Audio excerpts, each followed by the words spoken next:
friends, and welcome back to my channel. If you're new here, my name is Chelsie with an IE. Welcome old friends, welcome new friends. You guys, we are here for my first video of 2023. And my best friend Shannon is joining us today. If you guys have been following me for a while, you know that I've done a video with Shannon before. I was also her first guest on her podcast. I will link her podcast in the description box below, so go check her out because it's freaking amazing. But yeah, the last video I did with Shannon was a little sex talk about relationships and advice. So we're bringing you a part 2 with a little get ready with us because we're going out tonight. Yeah. So yeah, let's get into this video. Okay, so if you guys are not familiar with the last video that we did a bunch of like sex tips and tricks, and we were also drinking, getting a little turned, but now we're gonna do a little get ready with us before we go and get turned. So yeah, I posted on my Instagram a few days ago of like who wants sex tips or relationship advice or just wanted to share their stories in general, so let's get into it. The first question is tips on feeling confident. Ooh, that's a good question. Yeah, it's a really good question. I feel like confidence comes from inside. Yeah. It's definitely something like you have to find within yourself. I don't know. I think you have to just like be confident with who you are as a person inside, regardless of how you look. Yeah. Like you could be like bummy as fuck, but if you hold that confidence, you can be like the star in the room. Yeah, it's really how you just kind of like present yourself, honestly. Like, and honestly, like, I feel like it comes with time and like age as well, you know? Because back in college and stuff, like I wasn't the most confident person, and I was always constantly, and even in high school too, I was always worrying about like what people are thinking about me, like XYZ, oh my god, is so-and-so talking about me? With age, I just feel like you start to not really give a fuck about what people think about you.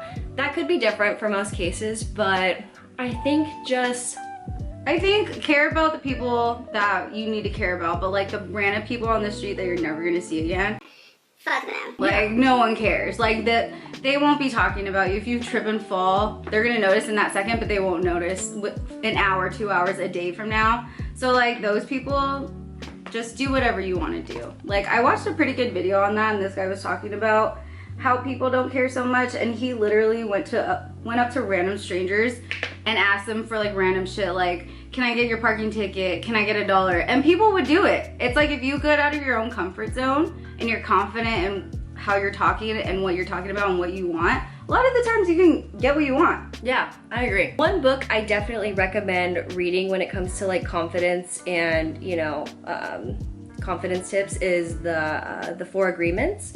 Oh, that's a good one. Such a good book. I'm not even a reader, but this book had me hooked. And there, you know, one of the 4 agreements is like, don't take things too personally, you know? And I'm very big on taking things personally, like, but I've had to kind of like adjust my mindset of like, hey, you know, don't take things personally from people that don't matter to you. Like, take things personally from people that, you know, you do care about and stuff. But if it's just some random Joe on the street saying like, oh my god, your outfit's ugly. Like, yeah, why, fuck them. Exactly. Like, why are you gonna take that energy into your day to ruin your day when they don't even know you or know who you are? Like, definitely take things personally if it's from people who actually know you to your core and like, you know.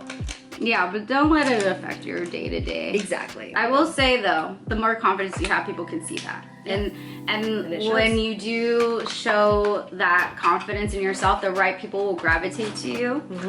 And that's how a lot of people get, like successful people get to where they are, is because of self-confidence. Yeah. So if you don't have it, I just say build on it, read some books, listen to some podcasts. Work on some affirmations every day too.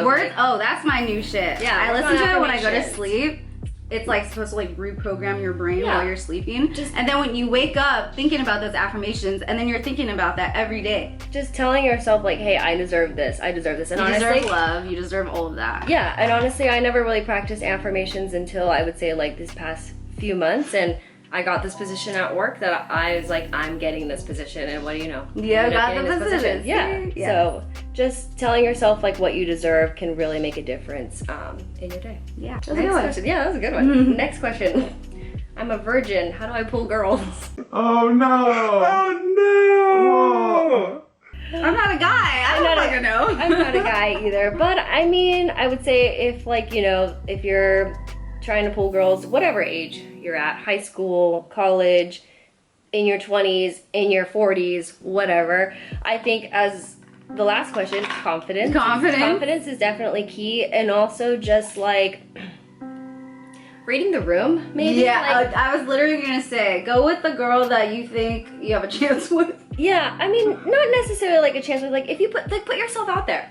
Put yourself out there, Then, and if it doesn't work, fine, that's okay. But like, don't be down on yourself just because it didn't work out with this one girl. That's true. If you don't take the shot, you'll never know. You'll never make it. Like if you don't if you don't shoot, you're not gonna score a goal. You know what I mean? Like, so shoot your shot, and like, you know, just the more that you kind of like put yourself out there, the more like you'll find people that like you gravitate towards. Yeah.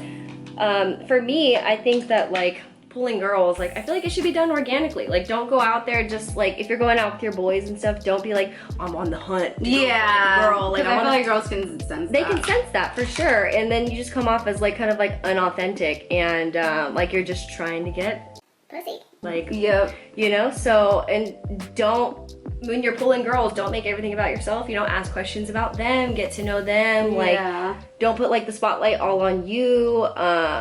I mean, I guess it just kind of depends on the relationship you're looking for. If you're looking for a hookup, that doesn't really apply. But No. if you're looking for like, you know, to date somebody, definitely like ask questions about her. Like, don't come off as creepy either, you know? Like, Yeah. be yourself. Like, Yeah, I would say like, what are your intentions first? Like, are you looking to pull girls for a date? Are you, well, you said you're a virgin, so it's probably just a fuck. yeah. So, I mean, if it's just a fuck, then fine. Just, you know, go with the flow, be I safe. guess. Yeah, be safe. Yes. Don't go out there. Wear raw dog. Wear protection. Definitely wear protection. And also, I think it should be a conversation if you are a virgin, that if it's your first time, you should actually tell the girl as well. Yes, I think so. Girl or guy, whatever. Yeah, whatever's your preference. But that should be a conversation as well. But yeah, good luck to you. Good luck. That's exciting. Yeah, good luck, my good friend. I have all the confidence in you in the world. All right, next question. How do you know you've found the one? Oh. That's a deep question. That's a That's a good one. It's a good one because I mean, obviously, I feel like I've found the one right now, but we don't really know. I feel like I have too. I feel like I found the one twice. Like I thought I found the one when I was, you know, my first high school sweetheart, and then that didn't work out. But that's a hard question. I feel like you don't really know, but if it feels right, then just pursue it. Yeah, if it feels good, like keep going. If it's healthy, like yeah, and I don't think you should be so wrapped up on like, is this the one? It's like, does he or she make you happy? Yeah, and like, is it a healthy relationship that you can sustain and something that you want to continue working on? Because relationships, they're not easy. They're not easy, and it's not something that's like should be easy. I mean, obviously it should be easy enough to where you're not fighting all the time, but like sometimes you're not gonna get along with them. You're gonna have hard times, like, because you're not exactly the same person, and two people are different, and no person is perfect, and that's okay though. A relationship is something that you work on. Yeah, exactly. And then all it is finding the person that you want to work on it with continuously. Yeah, exactly. Like we said, like relationships aren't easy, and like, you know, it's easier to give up than it is to like, work through things. So it's like, for sure, it's just whoever you feel is worth it in your life to fight for and work through hard times with is, I would say, the one. Yeah, you know? I think so too. I was actually talking to my hairstylist about this, like, because we were talking about love languages, and so I asked her what hers was, and she made a good point that like really made me think about it. She was like, I think love languages constantly change. Yeah. And they do. They can. You know, I think it's based on like what you want in that moment. And where you're at. And where you're at. In your life. Yeah. Because like for me, I think acts of service are my love language, but then also I do like physical like affection. Touch, physical touch. Yeah. I also like gift giving. Like I feel like I'm all of them, but it just depends on like where I am and like what in your life. Yeah. No, I'm like my big one is like words of affirmation and quality time, but I could also think it kind of changes too, especially it changes too with like your partner as well. Like And now I think like acts of service and gift giving kind of play like a thing into mine, because obviously like my partner, that's his love language. So kind of like, you kind of bounce off like your partner's love languages, I feel sometimes too. So I think it just kind of depends. But yeah, I mean, I think that like, when you know, it's kind of cliche, but like when you know, you know. That's like, very true. Okay, next question. Advice on how to approach your gym crush.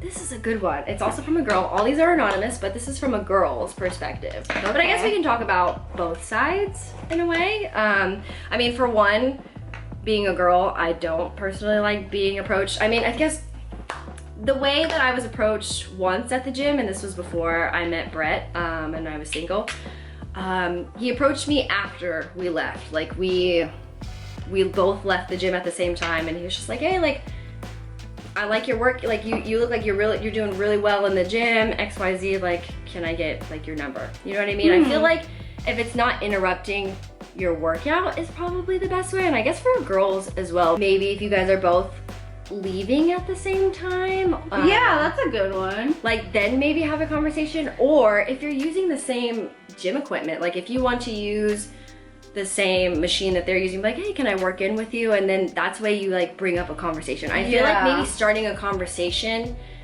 in a less like aggressive way, like don't make it awkward, like make it seem natural. Like don't like randomly come up to like, are you using this? Like, can I work in with you? You know what I mean? Like don't do that. Like make it like be as natural as possible. And I know that kind of sounds shitty and like maybe not the vague and maybe not the best advice, but like you know what comes off as natural and what doesn't. You know what I mean? Like if you're working on arms and you go to like one of their leg, like and they're doing legs and you're like, can I work in with you? And you're like, they probably are gonna look at you and be like, wait, aren't you working arms? Like not legs.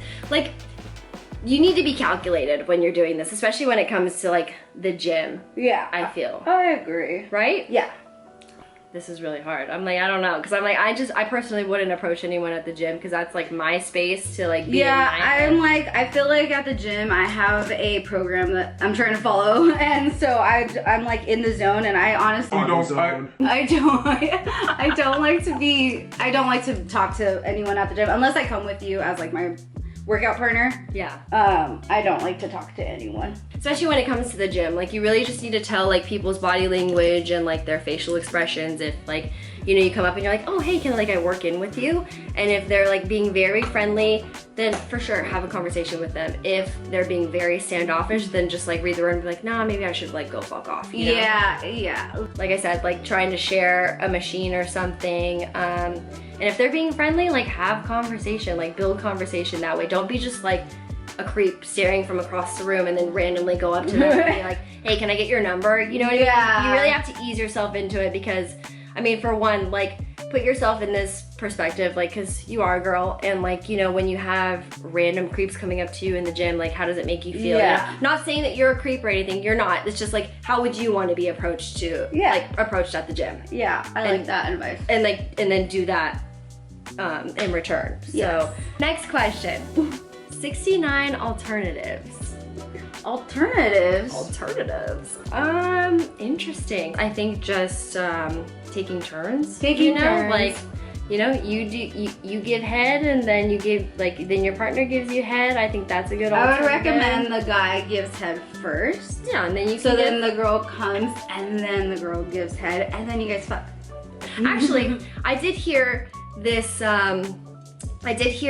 this little move on one of the podcasts that I listened to, Call Her Daddy, shout out. I just heard this and I haven't tried it, but it definitely kind of got me going when I was listening to it in the car and I was like, ooh, I really want to try this. She was saying that, you know, like she gives her partner head and then, you know, when they're switching, don't be afraid of having toys in the bedroom. If you are very insecure about that, go fuck yourself. Insert in like a vibrator while you're doing that and, you know, gently touch her clit. I mean, I think with guys too, sometimes they're like, we need to pound it in there. And I'm like, when it comes to the clit, you need to be gentle and soft. And I also think like I don't know, I actually don't know if this is true, but I heard that some girls have different types of stimulation, but there are women who like can finish from just like penetration, and for me that's not it. It really just depends, and I think that like that's a conversation you have with your partner and be like, what do you like? Like, what makes you feel good? And just like being comfortable with like you and your partner, like asking each other questions of like what they like is a way to have the best sex. I also think that's something that comes with age, because I feel like when I was younger, I wasn't very comfortable talking about sex. Because sex was so like taboo. But when you're older, yeah, when you're older, it's very, you need it in a relationship. Yeah. It's a necessity in a relationship. Yeah. It's like, and it feels so good when you and your partner are able to talk about it and understand what makes each other comfortable and what makes each other feel good. Next question. Does size matter? No. No. I think, and also I think that comes with age as well. Like when you're first kind of like getting into sex, everyone's like, oh my God, the bigger the better. I think the bigger, it's more painful. Yeah, and I mean, like, honestly, as long as they know what they're doing. Yeah, exactly. As like, it doesn't really matter on size as long as they know how to work it and as long as they know how to please you in return. Like, I don't think that size matters at all. Like I was saying earlier, it's hard. I mean, I think penetration isn't for everyone. Not everyone can get off, well, women at least, from penetration. Yeah. So I think in that sense, size does not matter. No, and sometimes like I think the bigger it hurts more. And from what my friends have told me as well, like the bigger it hurts a lot more. Yeah. Obviously, like, but it's all about like figuring out how you guys can please each other, you know, with what you're working with. So I mean, I just think that as long as your guy knows how to work it, like if it's not, you know, super big, as long as he knows how to like get you off, then I don't think it matters like at all. Exactly. At all. I agree. Next question. Thoughts on circumcised versus uncircumcised? Wow, that's a good question. We haven't gotten that one, Shannon. I know. I can say I've had one uncircumcised. me too. I've had one. Yeah, one. I think it plays role in a lot of foreign guys. A lot of foreign guys, because at least mine was foreign. Yeah. I don't think it really makes a difference as long as the uncircumcised is keeping their shit clean. Yeah. Right? Yeah. Because that's the one big thing I think about uncircumcised versus uncircumcised is uncircumcised. It's a big thing about like just keeping it clean down there because you do have a lot of extra skin. And I've heard some stories from my friends actually recently where she was like, he was uncircumcised and I went down to give him head and it smelled like dick cheese.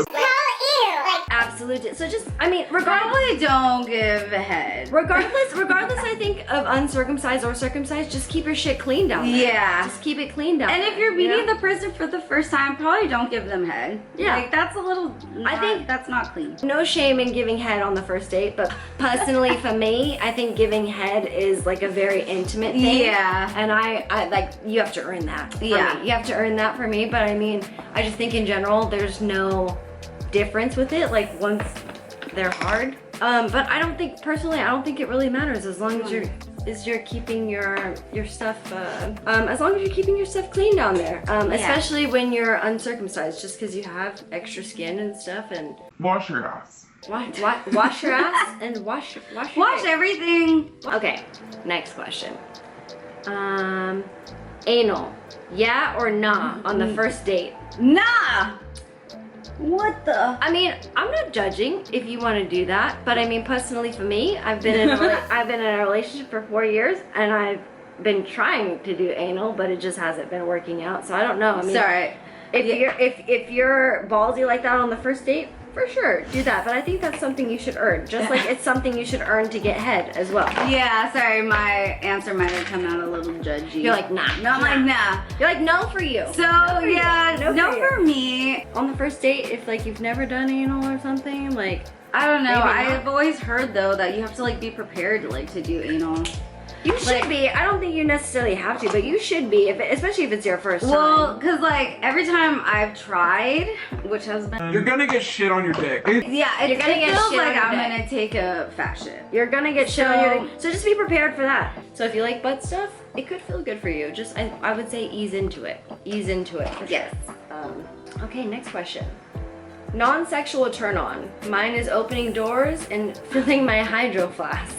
What I love that. I actually love that. For me, I don't know. I feel like everything my boyfriend does turns me on. Yeah, no, exactly. Like, I mean, and also He's just so sweet. Like, even when we're walking down the street, he like makes sure I'm like not close to the street. Yeah, that's a one big. That is a big ass turn on. Yes. That is. He's always like, babe. Right, like let me be on the side Yeah, of so the he's street. always on the outside of the street, and that is like I fucking love that. That was so a big much. turn on I saw on Twitter too. Is like when he knows to like not let you stand near the street. Like that is a big turn on because it's like a protection thing. Yeah, you know, a big protection thing. That is a big turn on. That's a big turn on. I think also like sometimes like it's not like I don't think that I need this all the time, but like randomly sometimes Brett will surprise me with flowers.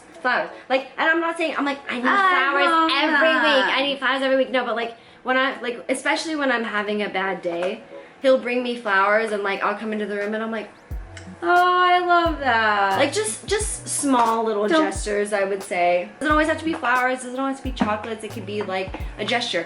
Opening the door for her, like making her dinner, like giving her a foot massage. Like we love massages. I love a good massage. I love a good little I actually gave my man little tickle on the arm. I gave my man a spontaneous foot massage yesterday. He enjoyed it very much. 100%. And men's feet is He actually has nice feet. Brett has nice feet as well. Like I mean, don't get me wrong, just feet in general kind of like cringe me out a little bit, which is why I'm always wearing socks. But like Brett, I'm sure like Alan has nice feet, his Filipino feet, but like Brett has like nice feet for once in a while. I'm like, okay, I'm not completely grossed out, but sometimes I'm like, ugh.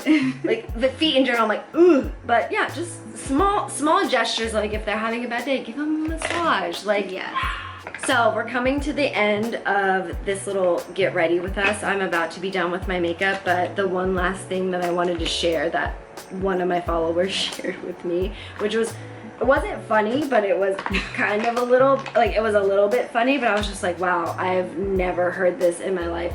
Someone was sharing a sex experience and this girl that replied said, some man bit her clit. Like, what the fuck are you doing? And that's another thing with the one night stands. I don't know if it was a one night stand or not. Actually, I think she said that the fling didn't last too long, and I'm like, yeah, that wouldn't fucking last long for me. Yeah, like, no. Does he just not know? What do you say at that moment? Like, Hey man, don't buy my clit. Like what? I feel like the sex is done at that moment. Like, it's done. At that point, I'm immediately drunk. No. Immediately! I'm immediately. It's the Sahara Desert. I was literally saying, Sahara Desert up in there. Like, you better add a whole fucking glob of lube if you want to get me going again. Holy fuck. No, I read that and I was even. like, bit your clit? Don't even put teeth there at all, unless the partner asks, like for a specific thing, like hey, a little nibble, Like, or, hey, rip my shit up. Rip it up. Yeah, Like, I don't think anyone would ever ask chomp on that shit. like why what? is that the first place your thing is like, oh yeah, me and her, like, let me just let me just bite the one thing that actually gets her off. I feel like he did that shit on purpose. That's not even like a, I don't know if he did it on purpose. I That's just not feel like even he like a just knows. move. I just feel like he just doesn't know. So biting, no. not okay. Absolutely. You need to be fired as a man. I'm sorry, but like I love you, but like take this advice and like no. No. No. Absolutely no. Okay friends, so that's pretty much it for this video. That's all the questions that we got submitted. I hope you enjoyed hearing our relationship and sex advice and stories that we had for you this time around. Thank you so much, Shannon, for joining me in this video. I always love talking with you and just relating with you on so many things. But yeah, take our advice with a grain of salt. I would say, like, obviously we're not experts over here, but this is just our personal advice that we feel, you know, is necessary to share with the world. And yeah, good luck in your relationships. Good luck in your sex lives, whatever. Anyways, Shannon, where can they find you? You can find me on my podcast, my Instagram podcast at The Lessons We've Met. Also, my personal Instagram at Sweet Shannon with 3 E's. Yes, and be sure to follow me on all my social media, and I will see you guys in my next video. Bye!